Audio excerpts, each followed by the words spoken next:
lovoj ir rūkė. Persas gulėjo lovoj ir rūkė. Persas rūkė ir persirūkė. Persas rūkė ir persirūkė.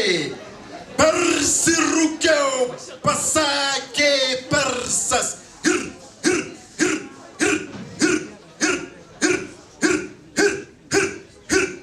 Paskendo rūke, paskendo rūke, paskendo rūke, paskendo rūke. Rūkui prapuolus, persas liko stovėti ten, kur buvo.